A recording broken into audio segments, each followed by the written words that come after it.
Et voilà, vous avez 40 ans et vous n'avez rien vu venir. À quel moment a-t-il commencé à y avoir plus de bougies que de gâteaux? À quel moment avez-vous commencé à faire ça et ça?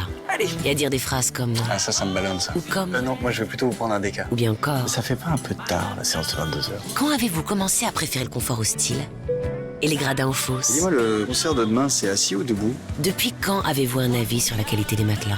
C'est un mémoire de forme, celui-là, non? Quand la loose est-elle devenue le seum? Ça. Et surtout, à quel moment les mots sont-ils devenus si flous? Et voilà, vous avez 40 ans.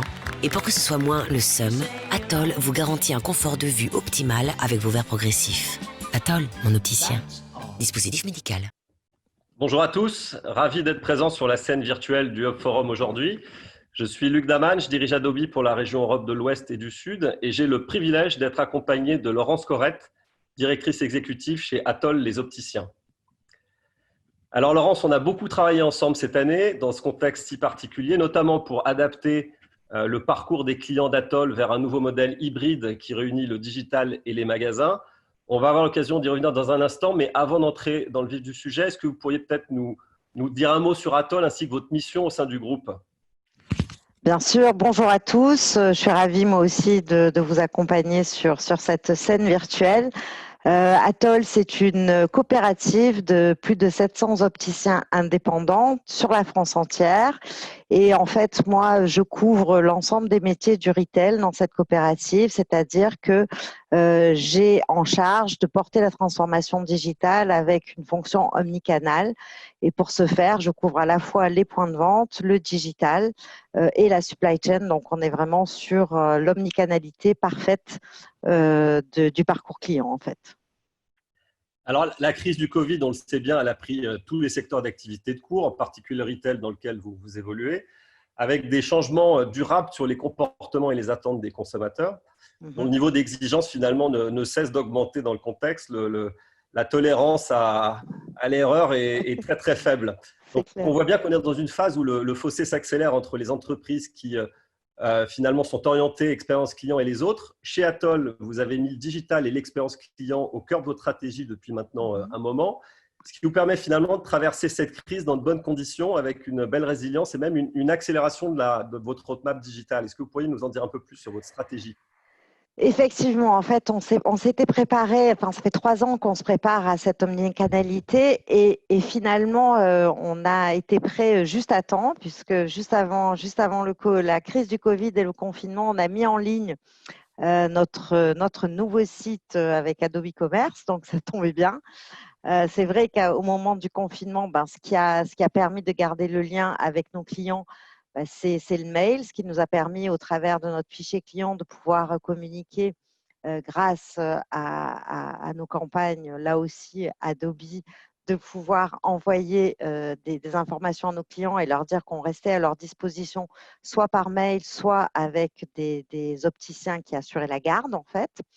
Et puis, grâce à notre site e-commerce qui était juste en ligne, on a pu assurer la vente de tous les produits qui ne nécessitaient pas finalement une action en magasin, donc tout ce qui est contactologie, verres, lunettes de protection lumière bleue, ce qui a été fort utile finalement pendant le confinement où on passait tous beaucoup de temps devant nos ordinateurs, et puis on voit que c'est encore le cas. Et en même temps, on a mis en place au moment du confinement la prise de rendez-vous en ligne. Donc, c'est quelque chose qu'on avait voulu mettre en place finalement il y a 2 ans. Et puis, notre réseau était hyper résistant par rapport à ça parce que ça changeait les habitudes de parcours client en magasin. Et là, crise du Covid aidant, il fallait pouvoir mesurer les clients en magasin, enfin faire en sorte qu'ils soient reçus en toute sécurité. Et donc, on a mis en place cette prise de rendez-vous et là, on a remporté une adhésion phénoménale de notre réseau. Et aujourd'hui, ça nous est bien utile. En parallèle de ça, on a aussi mis en place tout ce qui est compte client digitalisé, ce qui permet de préparer sa visite en ligne et de passer le moins de temps possible en magasin, si ce n'est vraiment pour ce qui est indispensable. Donc, effectivement, on continue. Voilà, les premières étapes sont en ligne et ont été accélérées avec le Covid. Et puis, maintenant, on n'arrête plus, on est sur la bonne lancée. En tout cas, belle capacité d'anticipation, bravo pour ça. Et puis finalement, c'est impressionnant de voir comment vous avez pu, en réactivité immédiate, quasiment adapter aussi votre parcours client. Est-ce que vous pouvez nous dire un petit peu plus comment ça s'est passé aussi avec vos équipes? Est-ce que vous avez aussi des résultats tangibles déjà que vous pouvez partager avec nous? Bah, en fait, comment ça s'est passé? Je dirais que tous les gens qui avaient une certaine résistance au changement, avec la situation, nous a obligés à avancer. Et de ce fait, on a une amélioration de la satisfaction client, puisque finalement, quand ils sont reçus en magasin, ils sont beaucoup mieux accueillis, beaucoup mieux reçus. Donc, on a une meilleure transformation des devis. Aujourd'hui, on est quasiment à 100% des devis transformés pour les gens qui viennent en magasin. Et on est reparti à l'issue du confinement avec, comme tout le monde, 2 mois et demi de retard de chiffre d'affaires parce que, objectivement, on n'est pas sur l'optique, nous ne sommes pas sur un marché qui est digital. Donc, même si on a fait de la vente sur Internet, ça ne rattrapait pas du tout ce qui pouvait être fait dans les magasins. Et donc, à l'issue du confinement, on était à moins 40, moins 45%. Et puis aujourd'hui, on espère pouvoir terminer l'année. On vise moins 10 par rapport à l'année dernière, donc avec une forte croissance chaque mois. Mais bon, il faut quand même rattraper moins 45 sur des mois qui sont des mois forts. Mais globalement, on est plutôt satisfait de ce qu'on a pu apporter avec cette transformation. Donc déjà des résultats tangibles finalement dans un Clairement. contexte peu propice. Voilà. Et puis aujourd'hui, on se rend compte que, alors, à l'issue du confinement, la prise de rendez-vous en ligne, c'était quasiment 100% des clients. Donc après cette accélération sur le deuxième mois, troisième mois, ça a commencé à se ralentir. Et là où c'était assez marrant, c'est que finalement, nos opticiens qui n'étaient pas du tout favorables à cela, nous ont dit, mais il faut booster la prise de rendez-vous en ligne parce que finalement, c'est beaucoup mieux. On travaille beaucoup mieux, on a des relations beaucoup plus qualitatives, les clients sont plus contents. Donc, boostez-le. Donc, maintenant, on est en train de vraiment accélérer tout ça avec le travail sur des leads et tout le parcours client omnicanal pour amener vers du trafic magasin, du drive to store. Mais c'est un bel exemple et on s'aperçoit dans la période actuelle effectivement beaucoup des antagonismes peut-être un peu historiques entre le canal digital et le canal physique sont en train de tomber. Ouais. Donc ça, c'est effectivement assez encourageant. Peut-être pour terminer, vous poser un peu plus aussi la prospective sur quoi est-ce que vous allez faire évoluer votre stratégie et puis quel est peut-être votre point de vue sur…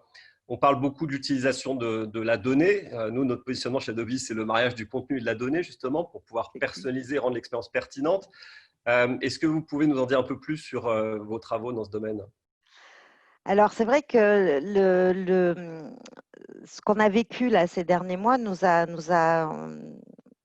fait revoir complètement notre roadmap pour l'année à venir, parce que c'est vrai qu'on était sur des choses très digitales pour pousser vraiment la vente en ligne. Et finalement, aujourd'hui, on se rend compte que ce n'est pas vraiment la solution et qu'on va devoir, au contraire, vraiment optimiser tout le parcours client en ligne pour aller de la prise de rendez-vous en ligne, du contact en ligne, de la préparation de visites en ligne pour finir dans le magasin et ensuite prolonger cette démarche servicielle en magasin. Donc, on a revu, on est en train de travailler sur une hyper personnalisation du parcours client. Et donc là-dessus, bien entendu, on va s'appuyer sur vos solutions de manière à pouvoir augmenter l'expérience et la rendre de plus en plus pertinente par rapport à ce que souhaitent nos clients dans l'objectif de satisfaire tout le monde. Donc aujourd'hui, on est vraiment sur l'acquisition de leads et les transformer en étant hyper pertinents en termes de service. Très clair. Donc, un focus accru sur la création de parcours client personnalisé. Vous citez le mot pertinent parce que finalement, la clé de la personnalisation, c'est de pouvoir être pertinent et être à même de répondre en temps réel aussi à l'évolution des usages et des envies de vos consommateurs. L'enjeu de la personnalisation, finalement, on le voit aussi à travers votre témoignage, c'est que ce n'est pas seulement une affaire de conversion, ça c'est une étape qui est importante, mais ça va bien au-delà, c'est vraiment la capacité à pouvoir finalement tisser un lien durable avec chacun des clients, ce qui est un challenge quand on parle effectivement de consommateurs disséminés à grande échelle, mais vraiment la capacité à recréer un lien de proximité qui s'apparente finalement à celui qu'on pourrait avoir avec notre commerçant de quartier. Les entreprises qui ont la capacité à délivrer ça, et vous en faites partie, ont un bel avenir devant elles. On voit aussi à travers votre témoignage qu'avoir établi des fondations digitales solides, ça se révèle effectivement, les entreprises qui ont pu le faire sont beaucoup plus résilientes et finalement peuvent tourner de situations difficiles en avantage, en tout cas dans la durée, quelque chose qui leur permette d'accélérer leur trajectoire. C'est ça, Donc, c'est un grand vraiment merci pour… tout à fait. C'est une capacité effectivement d'accélération à condition d'avoir des bonnes fondations. Et ça, c'est indispensable. Vous êtes un exemple en tout cas qui en atteste. Merci beaucoup pour votre témoignage, Je Laurence. vous On en est prie. fiers du parcours là qu'on est en train de mener ensemble et on vous souhaite une excellente continuation, plein de succès pour la suite. À très bientôt. Merci, à très bientôt.